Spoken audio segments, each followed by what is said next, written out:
창세기 12장 1절부터 4절까지입니다. 여호와께서 아브라함에게 이르시되 너는 너의 고향과 친척과 아버지의 집을 떠나 내가 네게 보여줄 땅으로 가라.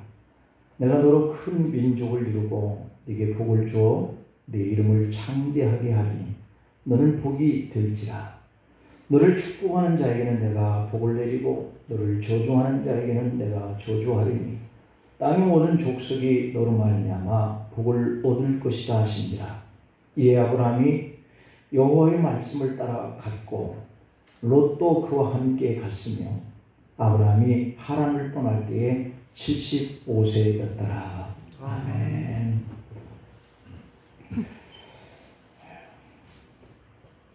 오늘 이 본문을 통해서 희망을 이루시는 하나님이라는 의미로 말씀을 통해서 우리가 은혜를 같이 나누도록 하겠습니다. 세상에서 사람들은 각자의 자기의 삶을 최선을 다해서 살아가고 있죠. 그와 같은 삶 속에 나타나는 사람들의 그 결과는 어떤 사람은 난 사람도 있고 어떤 사람은 된 사람도 있고 어떤 사람은 각자의 삶 속에서 자신의 보통의 삶을 살고 이렇게 인생을 갈무리하게 되는 것을 봅니다. 보통 사람들은 그 역사 속에서 잡초처럼 누가 알아주지도 않고 인정해주지도 않는 그런 가운데 속에서 살아가는 것이 그들의 인생인 줄 알고 살아가고 있습니다. 겨우 가족이나 친구 몇이 그를 알고 지내다가 가는 것이고 역사책의 한 페이지도 이름이 거론되지 못한 이런 가운데에 삶을 마치게 되는 경우가 많습니다. 그러나 아무도 몰라주지만 그 인생도 하나님이 이 땅에 보내신 목적이 있었고 또 하나님이 그를 인정해주는 삶이 되는 줄로 믿습니다. 하나님은 우리에게 고유의 그런 이름을 이렇게 붙여주셨어요. 하나님은 비록 잡초 같은 그런 인생이지만 우리를 통해서 하나님의 그 역사를 이루어 가시는 분이시다 라고 하는 것입니다. 빌립보서 2장의 13절 14절 말씀에 보면은 너희 안에서 행하시는 이는 하나님이다 이렇게 얘기하고 있거든요. 그분이 자기의 기쁘신 뜻을 위해서 우리에게 소원을 둔다 그렇게 행하게 하신다 라고 말씀을 하고 있는 것을 볼 수 있습니다. 오늘 이 말씀처럼 우리 안에 거하셔서 우리와 함께 행하시는 분이 하나님이시다. 그래서 우리가 하나님 앞에 소원을 두고 행하기를 원하시는 분이시다 라고 말씀을 주고 있습니다. 이 말씀은 우리 보통 이 땅에 와서 잡초처럼 누가 인정해 주지 않는 이런 삶을 살다 가는 우리와 같은 이 사람들에게는 정말 희망의 메시지인 것이죠. 하나님 나와 함께하고 계시고 내가 하나님 앞에 소원을 두면 그분은 그 기쁘신 뜻을 위해서 우리에게 행하시는 이런 분이시다라고 하는 이 말씀 말이죠. 그래서 우리에게는 희망이 있는 것이죠. 하나님께. 그래서 우리가 살면서 겪는 희망에는 두 종류의 희망이 있습니다. 첫째는 위로부터 오는 그런 희망과 아래에서 만들어지는 희망이 있습니다. 또 두 번째에는 하나님이 주신 희망과 우리 자신이 만든 희망이 있다라고 하는 거예요. 하나님은 각 사람에게 이렇게 희망을 주고 마침내 그 희망을 이루시는 분도 하나님이시다 이렇게 말씀해요. 그래서 우리를 통해서 하나님이 어떠한 일을 이루어내시는 그런 하나님의 희망이 있고 오늘 이 땅에서 우리가 스스로 그 희망을 향해서 달려가는 그런 것들 속에서 성취하는 이러한 희망이 있는 것이죠. 그래서 우리는 하나님 주신 그 희망과 우리 자신이 만들어 가고 싶어하는 이런 희망 속에서 살아가는 이런 존재인 것이죠. 그래서 주님은 우리를 향해서 너 입을 넓게 열어라 이렇게 얘기를 하고 있어요. 아까 빌립보서에서 말씀하신 것처럼 우리에게 그분 앞에 손을 많이 가져라 이렇게 얘기하고 있잖아요.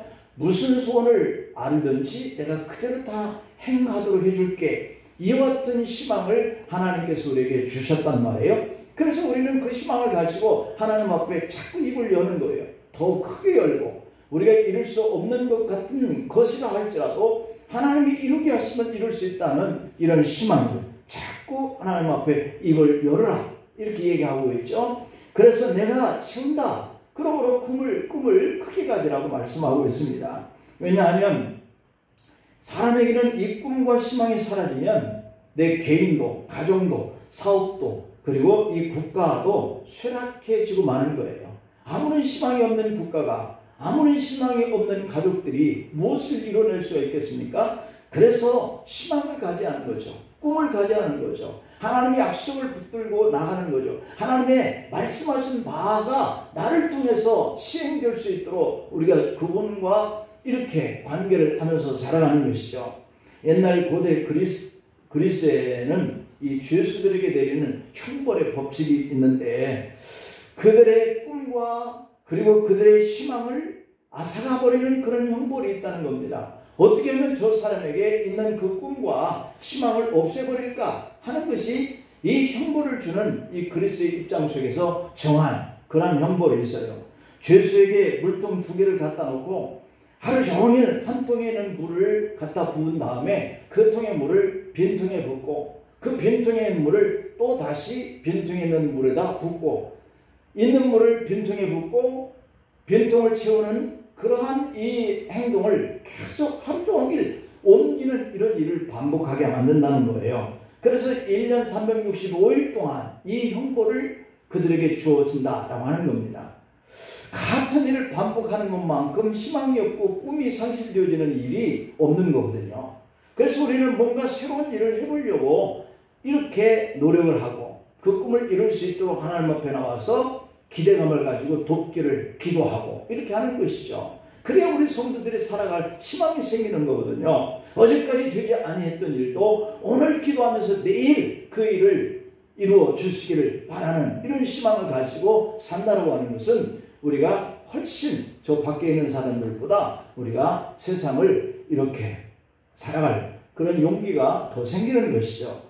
또 어떤 죄는 흙을 파서 웅덩이를 만드는데 또 다른 웅덩이를 파서 먼저 파선 그 웅덩이를 그 판 흙으로 메우는 그런 일들을 계속 반복시킨다는 거예요. 그래서 이 웅덩이를 파서 저 파진 웅덩이 속에 흙으로 메운 다음에 또다시 이것을 파내서 비워진 그 웅덩이를 또 메우게 하는 이런 일을 계속 반복시키면서 또 다른 꿈과 희망을 잃어버리게 만든다고 하는 것이 이 죄인들에게 주는 그러한 형벌이라고 하는 겁니다. 그랬더니 다른 벌을 안 줘도 그 죄수들은 자신이 가지고 있는 이 꿈과 희망을 다 잃어버리고 마음과 육신이 병들어서 스스로 절망하면서 자기의 생명을 끊고 말더라는 겁니다. 우리 사람들에게 꿈과 희망이 이루어진다고 한다면 얼마만큼 살아갈 그런 의욕을 상실하고 만다라고 하는 것을 입증시켜 주고 있는 그러한 일들인 것이죠. 만약 앞으로 여러분들과 또는 여러분들의 가족과 우리들이 꿈과 희망이 없다라고 생각되는 바로 그 순간을 산다고 한번 생각해 보세요. 얼마나 정말 인생이 비극인가라고 하는 것이죠. 그래서 오늘 우리는 계속해서 꿈을 가져야 돼요. 하나님이 여러분에게 꿈을 꾸게 하시고요. 희망을 갖게 하시고요. 소원을 갖게 하신다는 사실이에요. 만약에 여러분들도 오늘 어제처럼 새로운 일이 없다라고 생각을 하는 그 순간에 여러분의 희망과 꿈은 좌절되고 사라질 겁니다. 역사를 바꾼 위대한 인물들은 다른 사람들보다 지식이 많거나 물질이 많거나 권력이 있어서 큰 일을 이룬 것이 아니에요. 그들은 공통적으로 큰 꿈을 가지고 희망을 품었고 가슴이 설레도록 뜨거운 그런 마음을 가지고 내일을 바라보았기 때문이다 라고 하는 겁니다. 그렇다면 오늘 여러분에게도 가장 귀한 보물이 뭐냐? 여러분의 가슴에 하나님 주신 약속을 붙들고 꿈을 가지고 희망을 가지고 시작하는 그런 뜨거운 가슴이 있어지기를 간절히 축복합니다. 그렇다면 하나님이 여러분의 꿈을 그리고 여러분의 희망 이러한 것들을 갖기 위해서 믿음을 가져라 라고 이렇게 말씀하거든요. 그 첫 번째 의미를 우리가 생각해 보면 하나님이 우리를 부르셨다고 하는 이런 희망과 꿈을 가지라는 거예요. 저 사람이 잘 되니까 저 사람만 하나님이 부르셨는가 보다가 아니라 저와 여러분들에게 아무런 일이 일어나지 않는 이 삶이 반복되고 있어도 그래도 하나님이 우리에게 꿈을 주시고 그래서 희망을 갖도록 우리를 부르셨다라고 하는 이 사실 말이죠. 그런 가운데에 나타나는 이 내용이 오늘 이 본문에 기록되어 있는 내용이거든요. 오늘 우리가 읽은 이 믿음의 조상 아브라함을 보면 성경에서 하나님은 이 아브라함을 믿음의 조상이라고 이렇게 칭호를 붙였어요. 그런 아브라함도 우상을 숭배하던 그런 가정에서 태어나요. 아브라함의 아버지 이름은 데라. 아브라함의 아버지 데라는 우상을 만들어서 파는 우상 장사를 하던 가정이에요. 그래서 아브라함은 어쩌면 성경에 기록될 만한 이름이 아니라 우리와 같이 잡초 같은 집에서 태어나서 그냥 끝나는 인생이었단 말이죠. 그런 거로 그에게는 희망이 없을 수도 있어요. 우상 깎아서 만들어서 팔아서 번 돈으로 먹고 사는 것, 이렇게 살다 가는 것은 정말 우리 인생의 잡초 같은 인생의 삶에 불과한 거잖아요. 그냥 이름 없는 잡초처럼 우상을 섬기고 우상을 만들고 우상을 팔다가 죽었을 인생. 그런데 하나님은 오늘 이 아브라함의 의지와는 전혀 상관없이 그를 찾아와서 그를 부르시고 만나주셨다고 하는 이 사실이에요. 이게 희망이거든요. 아브라함의 축복의 희망이라고 하는 것은 바로 거기서부터 일어나요. 오늘 우리에게도 하나님이 찾아와 주셔서 만나주시는 이런 역사가 일어났다라고 하는 것을 믿는다면 여러분에게 희망이 있는 겁니다.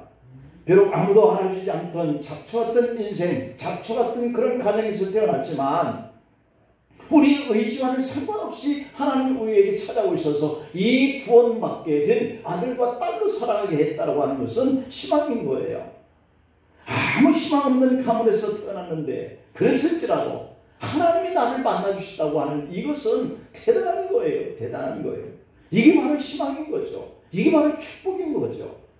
저 음부로 스월로 떨어질 우리가 하나님의 나라, 하나님이 거하시는 그 천국으로 우리를 이끄시기 위해서 나를 찾아와서 자녀 삼아주셨다라고 하는 이것이 참 큰 희망이고요. 축복이죠. 그 하나님은 히브리서 13장 5절에서 이렇게 말씀을 해요. 돈을 사랑하지 말고 있는 바를 족한 줄 알라. 그가 친히 말씀하시기를 내가 결코 너희를 버리지 아니하고 너희를 떠나지 아니하리라. 이렇게 약속하거든요. 버리지 않고 떠나지 않겠다는 거예요. 이게 어딘가요? 이게 축복이잖아요. 이게 희망이에요. 내가 어떤 일을 한다 할지라도 하나님이 나를 떠나지 아니하고 나를 버리지 않는다고 그래서 이 믿음이 우리에게 있다면 이게 희망이고 꿈이 되는 거죠. 무슨 일을 한들 두려움이 없지 않겠어요? 이사야서 44장 21절에 보면 야곱아 이스라엘아 이 일을 기억하라. 무슨 일? 너는 내 종이야. 내가 너를 지었다. 너는 내 종이니 이스라엘아 너는 나에게 잊혀지지 아니하리라 라고 말씀해요. 이게 약속입니다. 네가 내 아들이고 네가 내 딸인데 내가 너를 잊을 수 있겠니? 이렇게 말씀하시는 거잖아요. 그런 하나님이 우리에게 희망인데요. 그런 하나님이 우리의 아버지라고 그러는데요. 그 아버지가 어찌 자식을 잊을 수가 있겠는지요. 참 놀랍고 감격스러운 일입니다. 전능하신 하나님이 잡초같이 볼품없고 우상장사하다가 역사의 죄악 길로 묻혀버릴 이 아브라함과 같은 우리에게도 함께 거하고 계시고 내가 너를 버리지 아니할게. 내가 너를 잊지 아니할게. 이렇게 말씀하시는 이 말씀이 얼마나 큰 힘이 되느냐는 말입니다. 그렇다면 하나님은 우리의 질병의 자리에도 우리가 실패해서 부도난 그런 자리에도 우리가 남에게 모함을 받아서 억울한 일을 당하는 그 자리에도 우리가 신음하고 절망하고 좌절감을 갖는 바로 그런 자리에서 신음하는 자리 속에서도 내가 너를 결코 잊지 않을게. 내가 너를 결코 떠나지 아니할게. 이렇게 영원토록 함께 하시겠다고 하시니 우리가 얼마나 행복한 자녀냐 이런 얘기입니다. 하나님을 이런 희망의 하나님으로 믿으시기를 축복합니다. 그래서 한 시인은 시편 71편 14절 15절에서 이런 고백을 해요. 나는 항상 소망을 품고 주를 더욱더욱 찬송한다. 이렇게 얘기하고 있어요. 내가 희망이 있으니 하나님을 찬송할 수밖에요. 내가 참여할 수 없는 주의 공의와 구원을 내 입으로 종일 전해야 되겠다. 이런 고백을 하고 있는 거죠. 시인은 항상 그 마음속에 소망을 품고 살겠다는 거예요. 어떤 소망? 하나님이 공의와 구원을 내게 베푸셨다라고 하는 그 소망 맞죠. 여기서 이 주의 공의와 구원은 하나님과 그 시인과의 불과 분리의 관계 속에서 일어나는 현상이에요. 관계성이죠.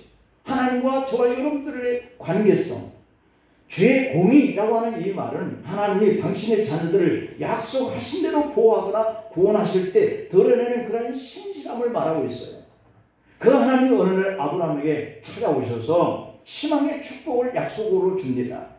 오늘 본문 2절 3절 말씀에 보면 세 가지의 희망을 주거든요. 첫째 희망은 내가 너로 큰 민족을 이루어줄게 라고 하는 거예요. 75세 나이에 지금은 아들이 단 한 명도 없을 그때 우상장사해서 먹고 살다가 그냥 잡초같이 그 인생에 사라지는 바로 그 공간 때에 주님이 찾아오셔서 그에게 내가 너에게 큰 민족을 이루어줄게 라고 했단 말이죠. 이게 상상이 안 가는 일이에요. 여기 75세 넘으신 분들이 몇 분이나 계실지는 모르지만 그분들의 마음속에 이런 희망과 이런 꿈이 내게도 이루어질 수 있다고 생각이 내려 할 수가 있겠어요? 그런데 하나님이 하신다 하면 된다는 겁니다. 아브라함에게 지금 단 한 명의 아들도 없고 단 한 평의 땅도 없어요. 그냥 그런데 그에게 큰 민족을 이루어 주시겠다 약속하잖아요. 이게 첫 번째의 희망의 약속. 두 번째 희망의 약속은 네 이름을 창대하게 해줄게 라고 말씀합니다.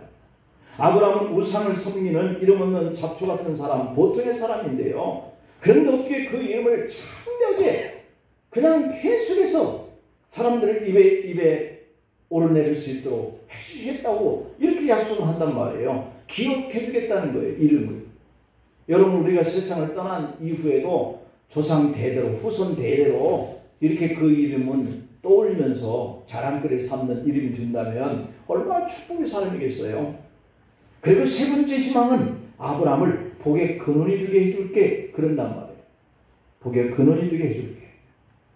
네가 누군가를 축복하면 그대로 복을 받게 하고 네가 누군가를 저주하면 그대로 저주를 받게 할게. 이게 관계성이에요. 그와 관계하는 사람 중에 아브라함이 저주를 하면 그는 저주를 받아야 돼요. 아브라함이 그를 축복하면 그는 축복을 받게 하신다고 하신 이것이 얼마나 큰 희망이에요. 하나님은 아브라함에게 그렇게 해주시겠다고 세 가지의 약속을 주었어요. 하나님이 아브라함을 택하여 부르시고 아브라함에게 선언하신 약속이기 때문에 반드시 그 약속이 후대에 이루어진 줄 믿으시길 축원합니다. 그렇다면 이 시간 하나님이 소원을 두고 아브라함에게 선언하신 그 말씀이 아브라함에게만 주어진 약속이겠냐는 거죠. 나에게 주신 말씀으로 믿고 희망을 품기를 바랍니다. 아브라함이 그랬던 것처럼 하나님은 여러분에게도 지금의 이 현실성이 없는 이런 가운데 찾아오셔서 내가 너에게 이렇게 해줄게 라고 하는 것은 희망인 거예요. 오늘 이 들려주는 이 메시지가 하나님이 나에게 해주시는 말씀이다라고 받으면 그게 희망이 되고 그게 축복이 되는 거예요. 하나님은 시골에서 양을 기르는 그 목동 요셉에게 신분 상승에 대한 희망의 꿈을 보여주셨고 그대로 이루어주셨어요.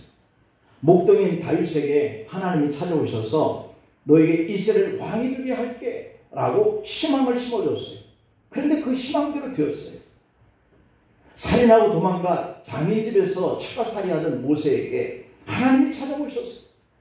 네가 이스라엘 민족을 해방시킬 그러한 지도자로 삼을게. 희망을 심었는데 그대로 되었어요. 잡초 같은 어부 베드로에게 예수님이 찾아가셔서 그를 내가 너에게 사람을 낳는 어부가 되는 그러한 복을 줄게. 희망대로 되었어요. 하나님은 시아버지도 죽고 남편도 죽고 자식도 죽고 농사지을 땅 한 평 없이 남의 집 밭에서 이삭이나 주워가지고 생계를 유지하던 이 절망적인 룻에게 보아스를 통해서 희망의 축복을 약속하시잖아요. 그대로 됩니다. 여러분 다 남자는 죽고 며느리와 내 나이 들은 내 몸이 과연 이런 축복에 하나님이 말씀하신 대로 될까? 현실성이 없는 말씀이에요. 그런데 하나님이 약속하셨기 때문에 그대로 되었습니다. 욥은 동방의 큰 부자였지만 하루아침에 모든 재산을 잃죠. 10명이나 되는 자녀를 하루아침에 다 잃어요. 그리고 마지막 남은 건강마저 잃었습니다. 욥은 그 절망적인 환경 속에 하나님의 관계를 무너뜨리지 않아요. 하나님이 주셨으니 또한 하나님이 가져가실 수도 있겠지라고 하는 믿음을 가져요.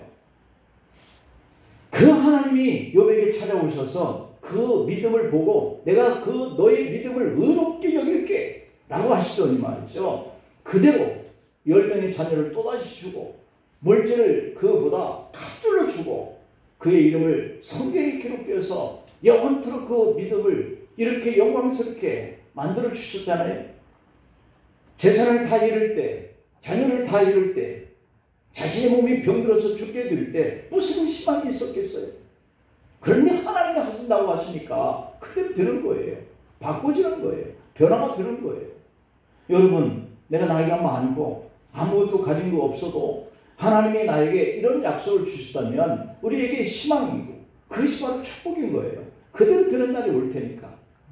오늘날 많은 사람들이 희망이 없다고 절망하고 인생을 포기하는 일들이 많아지고 있습니다.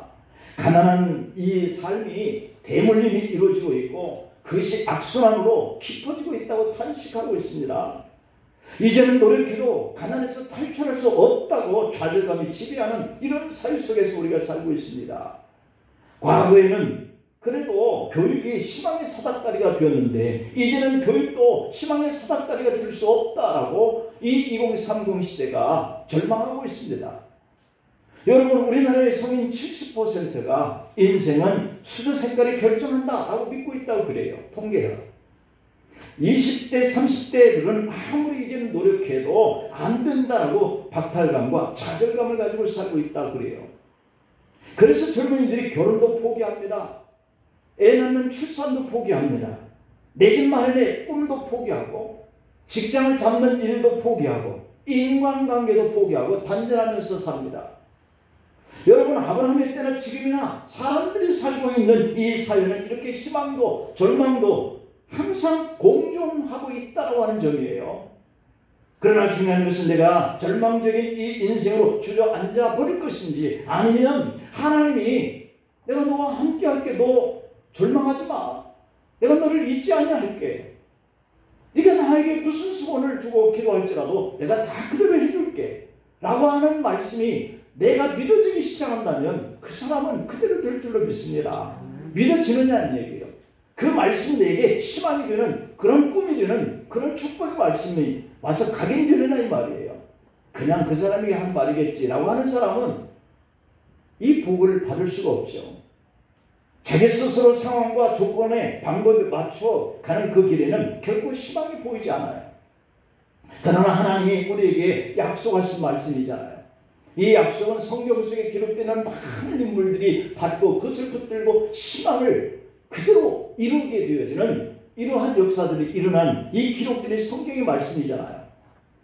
어떻게 한 사람한테만 그런 게 아니라 수많은 사람에게 그렇게 약속하시고 그대로 이루어진 이 사건을 성경에 기록됐는데 저와 여러분들이 그리고 이 세계 많은 사람들이 하나님을 의지하고 믿음 생활을 하는데 그 사람들에게 주신 말씀은 뻥일까요? 결코 시간이 아닐 거예요. 하나님이 우리에게 주신 약속이기 때문에 그래서 우리는 희망의 믿음을 가지고 그 꿈이 우리에게, 우리 자녀에게 이루어지기를 기대하고 있는 거예요. 그 약속은 하나님이 이루어 가시기 때문에 내가 이루는 게 아니에요. 나는 믿음을 붙들고 그 주님을 바라볼 뿐인데 주님이 그 믿음을 가진 그 사람을 기억하여서 버리지 않고 잊지 아니하고 약속을 실현해 간다는 겁니다. 시편 71편의 시인도 보면 하나님이 나의 소망이요 구원자다 라고 이렇게 고백을 했어요. 세상과 사람들에게 희망이 있는 것이 아니라 시편 71편을 고백한 이 시인은 시편 71편 15절에서 내가 측량할 수 없는 주의 공의와 구원을 내 입으로 종일 전한다 이렇게 얘기하고 있잖아요. 하나님이 우리에게 꿈과 희망을 주시고 또한 하나님이 그 희망을 이루어 가시도록 하나님을 향한 이 믿음을 우리가 굳게 붙들면 그게 축복이 된다는데 그걸 왜 우리가 놓치느냐는 것이죠. 사업하시는 여러분도 희망은 하나님이시죠. 가난의 대물림으로 낙심하신 여러분에게도 희망은 하나님이셔요. 자녀를 양육하면서 뜻대로 되지 않아서 걱정하고 염려한 여러분에게 희망도 하나님이세요. 질병과 마음의 상처로 고민하는 여러분을 고치시고 싸매시고 회복해 하시는 분도 희망은 하나님께 있어요. 아브라함을 찾아와서 희망을 주시는 이 하나님의 음성이 우리에게도 여러분에게도 들려지기를 축원합니다. 두 번째로는 믿음과 순종을 통해서 그 약속을 이루어 가시더라라고 하는 겁니다. 하나님이 아브라함에게 세 가지 희망을 주셨다고 아까 말씀을 드렸습니다. 그런데 그 세 가지 희망을 어떻게 이루셨을까 하는 부분이에요. 하나님은 아브라함에게 불가능할 것 같은 이 희망을 주시고 그 희망을 성취하기 위해서 아브라함에게 요구하는 것이 있어요. 그것이 바로 순종의 믿음이거든요. 순종을 요구하고 계세요. 내가 믿습니다라고만 한다고 해서 그 희망된 그 하나님의 약속이 내게 실현되는 것이 아니라는 것이죠. 1절 말씀을 보면 여호와께서 아브라함에게 이르시되 너는 너의 고향과 친척과 아버지 집을 떠나 내가 네게 보여줄 땅으로 가라 그랬어요. 근데 이 말씀을 듣고 예 그렇게만 하면 되죠 하고 생각만 하고 그냥 둬버렸다고 한다면 하나님이 그 약속을 어떻게 이루시겠어요? 나는 우상의 지역에 그대로 있고 우상 만드는 일을 그대로 하고 있고 우상을 판 가격으로 먹고 사는 일에 그냥 안주하고 있는데 하나님은 어떻게 새로운 일을 거기서 하시겠느냐는 얘기죠. 오늘 4절을 보면 이 아브라함이 말씀을 따라 갔고 이게 믿음이거든요. 이게 말씀이 떨어졌으니까 그 말씀 붙들고 따라가는 거예요. 롯도 그와 함께 갔으며 아브라함이 하란을 떠날 때 75세였더라 그랬습니다. 75살에 내게 무슨 희망이 남아있고 내가 가서 새로운 일을 한들 무슨 새로운 일을 하겠어요? 그렇게 한다고 주저앉으면 끝나는 거예요. 그러나 인간적으로 아버지와 고향을 떠나는 것이 쉽지 않을 수 있었어요. 그래서 아브라함은 롯도 그와 함께 데리고 갔다라고 하는 겁니다. 이때 아브라함의 나이가 75세.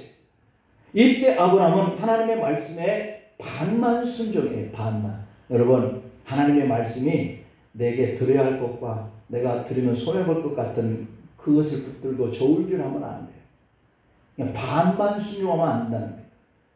내가 손해볼 것 같은 것까지도 붙들고 순종해야 하는 이런 믿음이 요구되는 거죠. 그는 인간적인 정 때문에 하나님의 말씀 앞에 반만 따라요. 그 대가로 아브라함이 기다리고 있는 것이 무엇이었을까요? 본장의 10절에 내려가서 보면 그 땅에 기근이 들어요. 아브라함이 애굽에 거류하려고 그리로 내려갔으니 이는 그 땅에 심하게 기근이 들었음이라 라고 그랬어요. 내가 앞으로 나가는 그 길이 기근이 아니라 먹고 살고 마시는 일들이 풍요로워지는 곳이 되기를 축복합니다. 그게 바로 순종의 길인데요.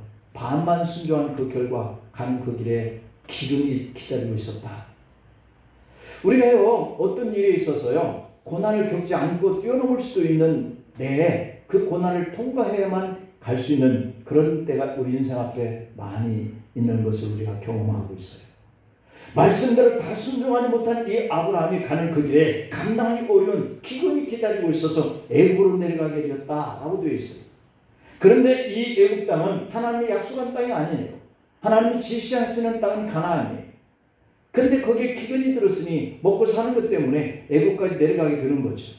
그래서 애굽에 갔더니 애굽에서 어떤 일이 벌어졌을까요? 자신의 목숨을 보호하려고 그 아내를 누이라고 속여요. 우리가 불순종에 가는 그 길 앞에는 계속해서 이런 고난이 기다리고 있는 거예요. 우리를 깨닫게 하기 위해서.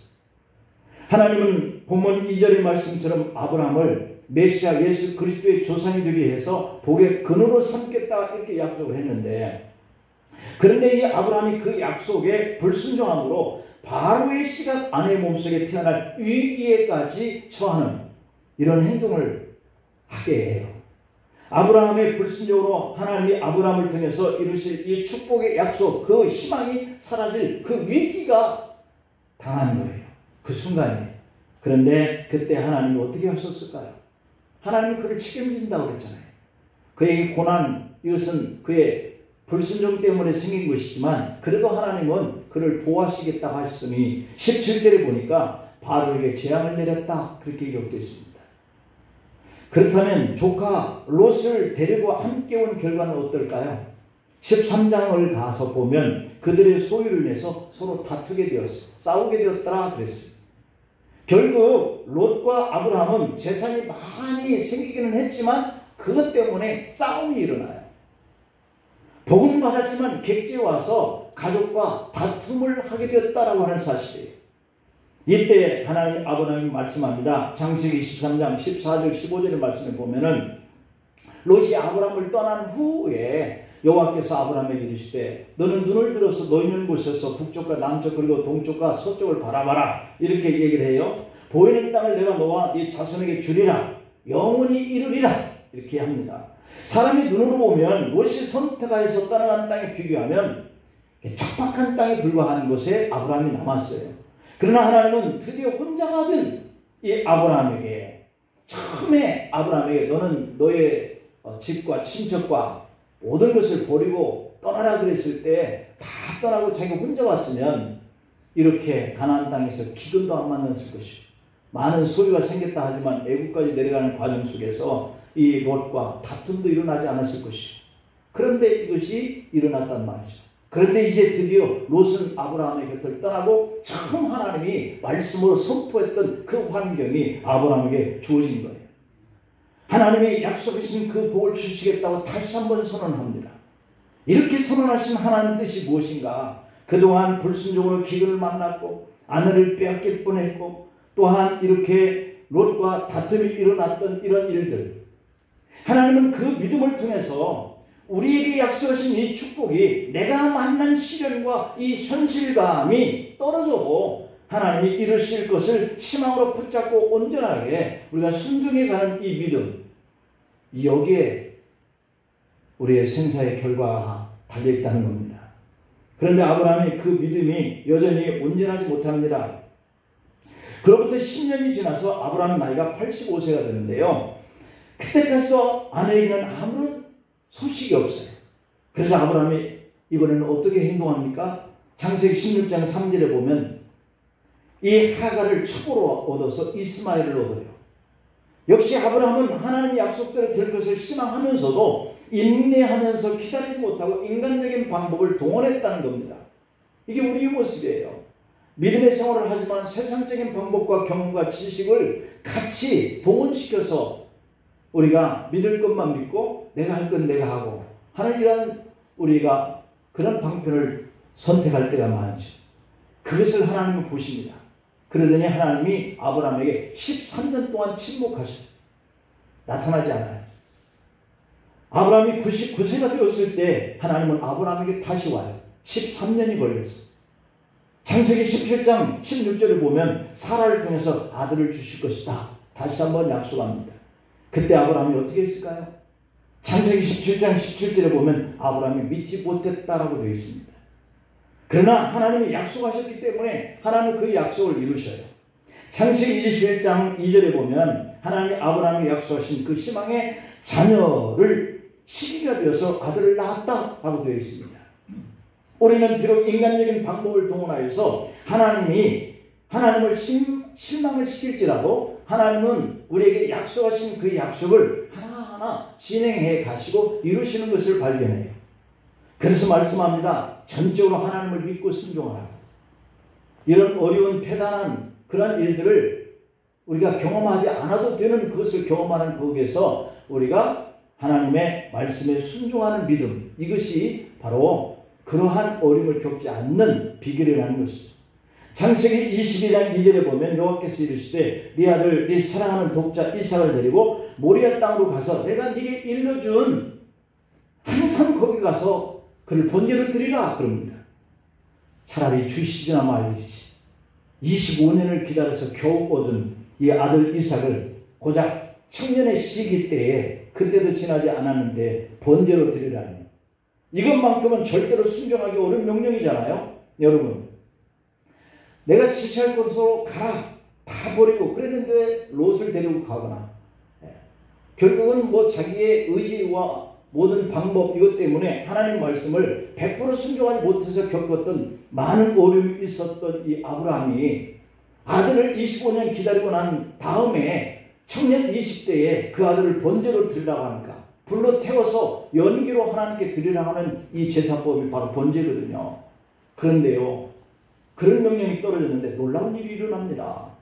창세기 22장의 3절을 보면 아브라함이 아침에 일찍이 일어나 나귀의 안장을 지우고 두 종과 그의 아들 이삭을 데리고 번제에 쓸 나무를 쪼개 가지고 떠납니다. 하나님이 자기에게 일러준 곳으로 가더니 라고 되어 있습니다. 놀라운 일이 벌어집니다. 아들을 번제로 드리라 하는 이 명령은 자신의 삶에 비춰볼 때 어떤 경우에도 가장 힘든 명령이에요.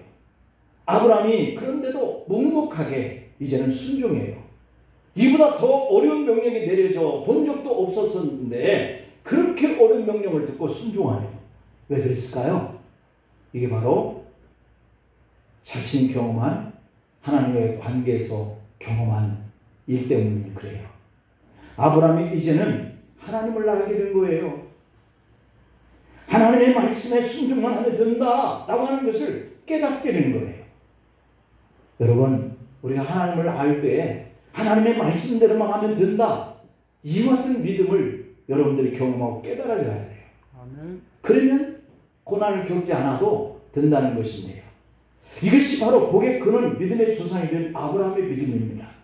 창세기 22장의 16절 17절에 보면 여호와께서 이르시기를 네가 이같이 행하여 네 아들 독자라도 아끼지 아니하였은즉 내가 네게 큰 복을 주겠다. 네 씨가 크게 번성하여 하늘의 별과 같고 바닷가의 모래와 같게 하리니 네 씨가 그 대적의 성문을 차지하리라. 결국 순종을 통해서 신앙에 불과했던 75세에 연로했던 이 아브라함에게 일어나는 이 역사를 보니까 정말 신기하고요, 놀라운 일이에요. 하나님의 말씀하신 약속대로 다 되었단 말이죠. 그 약속이 여러분 우리가 들을 때에 오늘 내가 처한 이 현실과 동떨어진 그런 허구가 아니라 말씀 그대로 이루어지는 하나님의 역사였다라고 하는 사실이에요. 우리가 오늘 또 이 말씀을 들을 때 성경이니까 그렇지, 아브라함이니까 그렇지가 아니라 오늘 내 삶과 전혀 동떨어진 대로 믿음으로 순종만 하면 내가 75살이 된 이 나이에도 이런 하나님의 약속대로 이루어진다고? 라고 생각하는 이 믿음을 가지고 의심하면서 반절만 순종하는 것이 아니라 오늘 이 아브라함은 아들을 바치라 그랬어도 이제는 하나님을 알았어요. 바치면 무슨 수가 생기는 거예요. 바치면 하나님이 약속하신 축복이 이루어지는 거예요. 하나님이 주신 그 희망에 인생임을 믿으시고 나를 포기하면 하나님이 이 축복을 이루어 가시는 것이죠. 아픔과 고통은 영원한 것이 아니더라고요. 우리도 교회를 세워가면서 수많은 그런 시련과 아픔을 경험을 하면서 여기까지 오게 됐는데 그 고통들은 반드시 지나가더라고요. 태풍은 1년 내내 부는 것이 아니더라고요. 먹구름은 항상 있는 것이 아니더라고요. 시간이 흐르면 지나가더라고요. 여러분, 그러나 하나님의 약속의 말씀은 신실하여서 지나가지 않습니다. 반드시 약속한 대로 여러분에게 그 일을 이루십니다. 약속하신 하나님의 공의와 그 긍휼과 그 구원하셔서 우리를 하나님의 자녀 삼으신 그 하나님의 약속은 오늘 또 동일하게 우리에게 희망을 이루시는 분은 하나님이다 라고 말씀하고 계시죠. 기도하시겠습니다.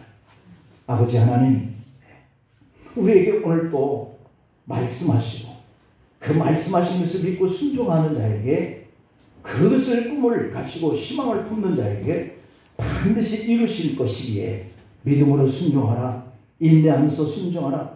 고난은 반드시 지나가니 약속대로 아브라함이 하나님의 그 복을 받은 것처럼 너희도 그와 같이 인내의 믿음과 순종의 믿음을 가지고 하나님이 하나님 되시고 이 축복이 하나님이 주셔서 형통한 복에 거론되게 하는 이런 역사가 우리와 교회를 출입하는 모든 성도들과 우리의 자녀들에게 그대로 되어줄 줄 확신하고 일삼으면서 이 한 주간 하나님의 그 약속이 신실한 꿈을 품는 성도들에게 다 이루어지게 하옵소서. 예수님의 이름으로 기도하옵나이다. 아멘.